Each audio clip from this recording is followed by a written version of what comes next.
Hey, all you Splinterheads. Welcome back. Thanks for dropping by. I appreciate your time. If you like this kind of content, by the end of it, give me a thumbs up. And if you've watched a few videos, think about subscribing. It helps me out.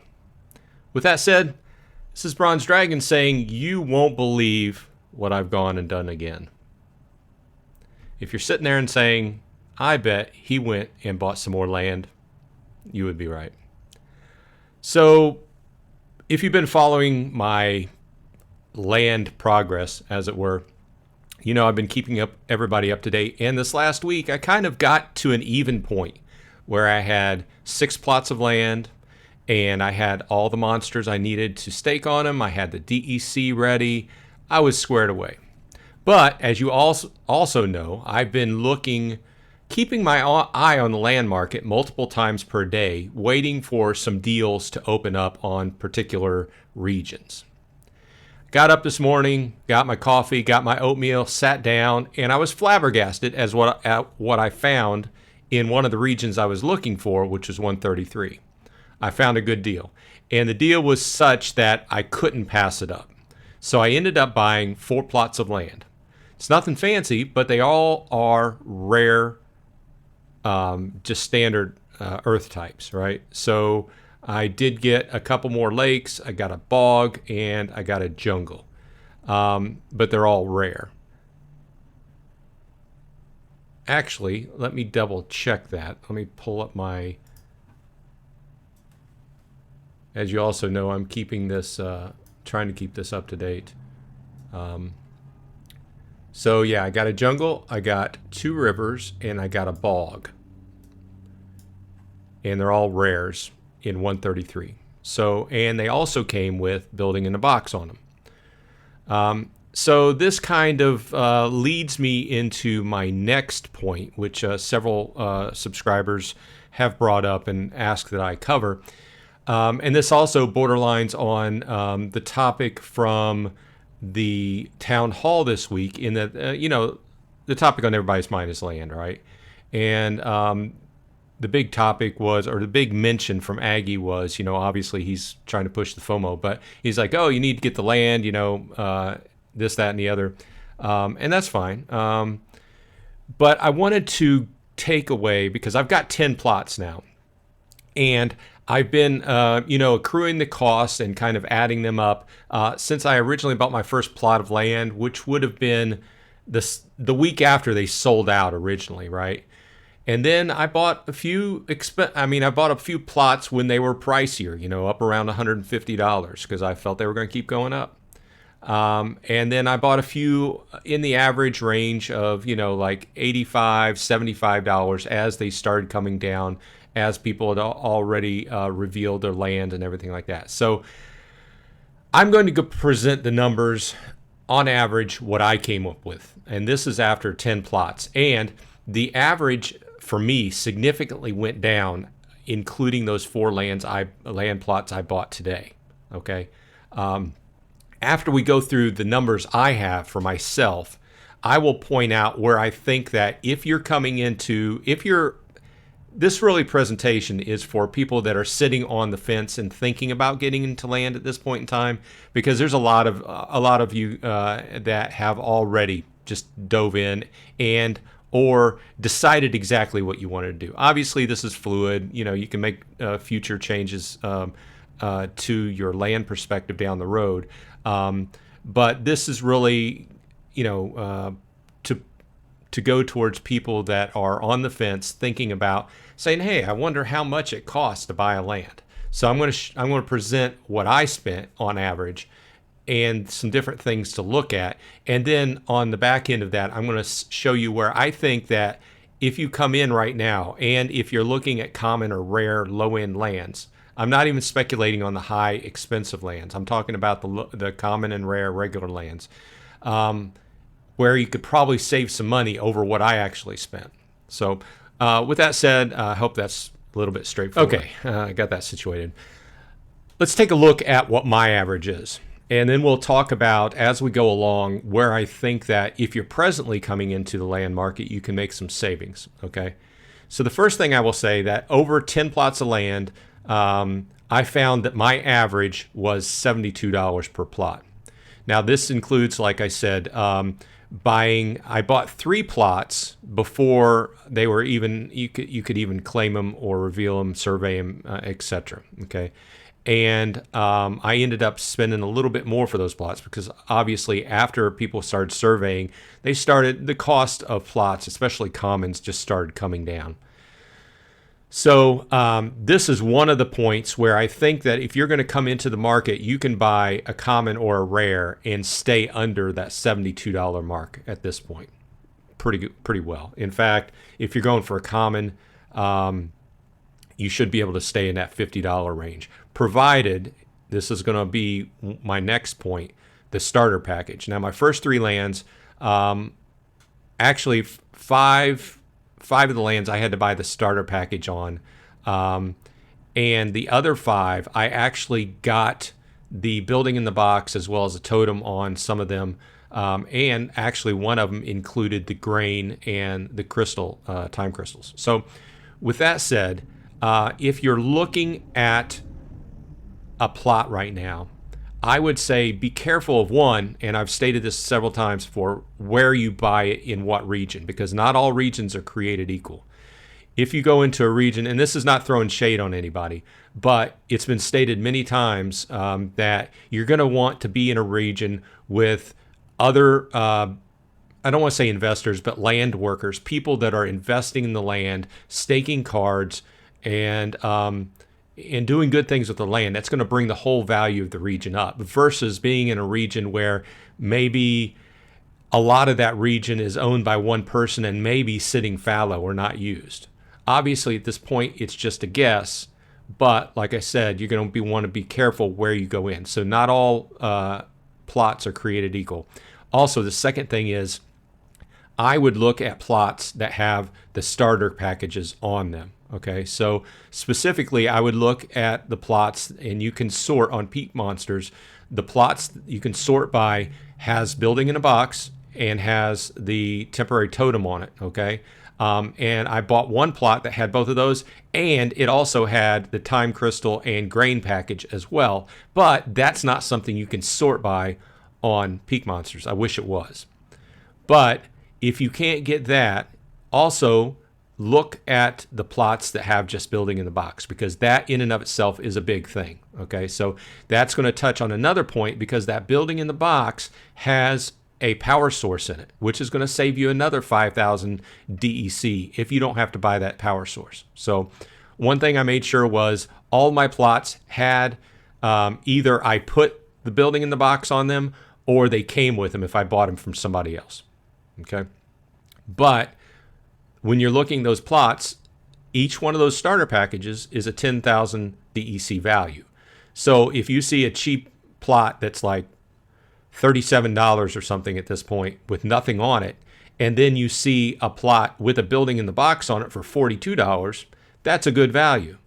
Now, of course, you have to go back to my prior statement on making sure you're going to be in a region where you want to be, where you have some strong players there investing in the land. That's kind of a side conversation, but I think it bears repeating. So another item I bought for most of my lands, and I think I'm going to go ahead and buy more for each one, is a common totem. Because I think in the end, and I know there's been a lot of statements about these, but I think in the end, they're going to give value to those. You know, the basic statement is it improves your PP by 10%. So I think over time, they're worth it. You know, currently I think they're about $17, but I bought them for as much as $25. So I found that my average was actually $19. I still, with my new lands today, I need to pick up a few more. But that is just one of those things. You don't really have to do that if you don't want to. So you could cut that out if you didn't want that extra 10%. Now, the next major thing to talk about are the staking cards. If you've been following my videos, you know my plan is to use max level gold foil common cards. For the last month or so, the rough average for the cards I've been buying is about $11 a piece. And that represents a max level common gold foil card. So you're going to need 5 for each land. So the average that I have is $55. Now, do you have to go that route? No, you don't have to go that route. There's all sorts of different ways you could go. You know, if you wanted to spend a lot of money, you could go with alpha and beta cards, get that 5 and 10% bonus on your production points. You could go cheaper than gold foil cards and go with regular standard commons and rares, but your production power is going to go down. So it's a double-sided sword right there. So your production goes down. However, also what you have to pay in grain to feed those monsters goes down too. So like I said, the more you make on that land as far as production goes, the more you're going to have to pay in grain to feed the monsters. Okay, so think about that. But the staking cards is one of those extremely variable numbers. You can pick basically anything to stake on there, and on the white paper you can reference what the production points for each monster is going to be. But basically put, I think you're going to want to try to get at least 5 to 10,000 production points per land to make it worth it. That's just, you know, that's just rough numbers I'm thinking. You know, obviously there's a lot of the whales that are like, oh, I'm going to get the $100,000 production point maximum on my land. Well, that's fine if that's the way you want to play it. There's some people that instead of going wide are going deep on 1 or 2 plots. That's fine. It's just a totally different way to play the game. Like I said, there's multiple ways to go about this. I've just always been of the mind that I love the whole idea of land coming into the game, and I love the whole idea of having multiple types of land, especially within 1 or 2 regions, so that I can support my other lands by growing food and stuff like that when you do claims. We'll get into that in another video. But the next item, so I don't keep getting off on tangents here. By the way, I hope this information is good. I think it's valid, and I've been looking into this a lot, and it's really been consuming my life for the last several months. So I hope this helps somebody. The other thing you have to look at is the actual DEC you have to stake on your staked cards. And I put this at 50,000 because each max level card you stake is going to take 10,000K DEC. Or 10,000 DEC. That's a double statement, 10,000K. Anyway, if you don't have a maxed out level card, then it will cost less to stake. Obviously, this is not burnt. This is staked. So you can get that back if you want to restake a different monster, right? So it's not specifically a cost, but it is. You have to have it available to be able to stake that monster. So this is the other extremely variable thing. So obviously, if you're going to pay to 10,000 for a max level card, you're going to get the best value for your staked card. If you get into a situation where you have many lands and you're going to stake less than max level cards, then the math formula is on the white paper to figure out how much it's going to be per card to stake. And everybody looks at this a little bit differently. So this is my math. It's going to be 50,000 per plot because I'm going to stake 5 max level cards per plot. Now, the next item is what we went over in one of my other videos, or 2 of my other videos, the grain and or the time crystals for clearing. Okay, now the first stage, is, as we talked about, is going to be you're going to have to clear that land plot before you can use it for anything. Okay, so right up front, and this is also going to vary depending upon what card you have staked, because the more production points you have, the faster you're going to be able to clear that land, basically. Okay, it's going to affect the amount of DEC that you need to do the clearing. Okay, now, right off the bat, the first couple weeks, I'm going to say time crystals are going to be your best bet, which you can get from your local castle in your region. You can burn DEC to get time crystals. And I found that when I did my math, the standard was going to be about 15,000 DEC. There I went again, 15,000. The bonus for clearing with time crystals is that you don't have to wait the time. If you watched my other video, which I will link in the show notes if you want to go back and check it out if you didn't see it, I found that for my standard common land with max level common gold foil monsters staked on the land at 10,000 production points before any bonuses applied, it was going to take about a week to clear the land. Okay, So now going forward, after the first couple weeks, after people have been producing food, grain, and putting it onto the market, and hopefully the price of grain comes down because you're not paying that full 1 DEC price per grain, then the math becomes different. And then you decide, oh, say for instance, if grain was at, I don't know, half a DEC. Well, would I rather pay half a DEC for the grain and then just wait the 6 days to clear my land? Or do I want to go ahead and buy the time crystal, or I say buy, but you're actually burning the DEC that goes for the time crystals and just have it instantaneously so you can get up and running. I have a feeling that most people are going to love those time crystals. They're a little bit more, they're going to be more expensive, but it offers you instant gratification, especially as the rarity of lands go up. They start taking longer and longer and longer to clear, especially if you don't have a huge, great team of cards to clear the land. That's a whole different topic, because you could, like I said, it's a different way to look at it. You could build this one really good team of 5 monsters that were really high level and expensive, and just take those from plot to plot to plot to clear, and they would do them rapidly. Once again, another way to play the game. Obviously, it would take some money to put that together, but it is doable. So the average that I found for mine would be 15K DEC for that.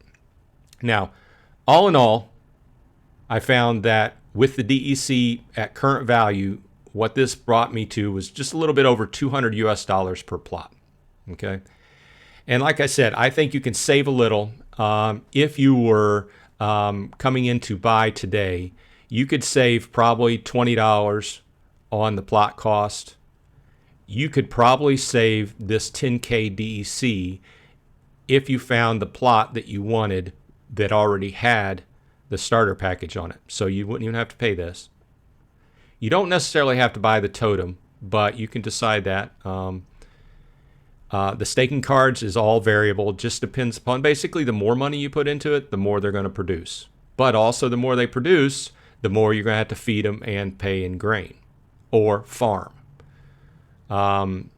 This is going to be kind of constant if you have max level cards, and it's going to vary if you choose to use lower than max level cards.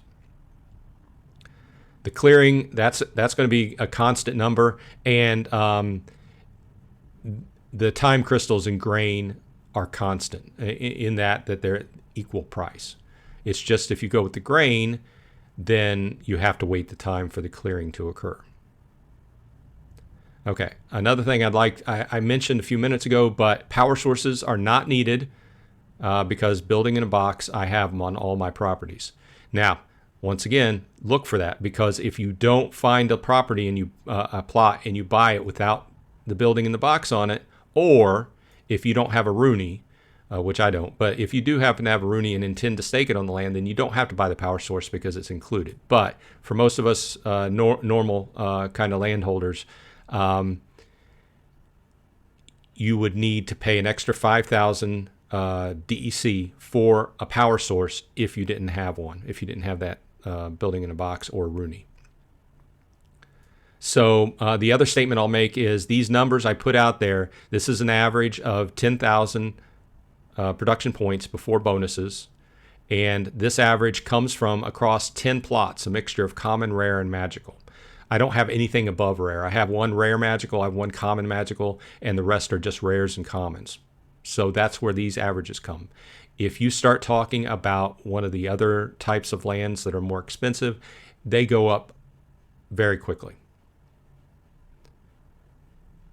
And like I said, I've just kind of hit on this. Commons and rares will presently be a better value as this average is due to pricing, meaning that I paid a higher price for several of my plots because I bought them before they were revealed, right? And I paid like $150 for 2 of them, which really took my average up. At this point, I think you could really probably take this same model and come in at about $150-ish, very safely. But I guess my overall point is land is not cheap. You've got to really think about it before you dive in, okay? So I'm presenting this information so you can be ready, hopefully, if you want to dive in. So I would say kind of factor about $150. And that also is factored at the present DEC value. As DEC pumps, when it starts pumping, it's going to cost more. And we all know how that goes. If you've been in Splinterlands and watched DEC and SPS do what they do, which is a common thing amongst cryptocurrency, you just kind of got to take advantage of when it's down. So that's why I've bought a bunch. I still have more to buy because of my land I bought today. But anyway, this has been Bronze Dragon. I hope this little land talk has helped someone. If you have any questions about what I presented today, go ahead and leave them in the comments, and I'll get back to you and possibly answer them on a future video or just answer them in the comments. So I appreciate your time, and please leave a like and subscribe. With that, I hope everyone on your side is happy and healthy, and I will see you on the flip side.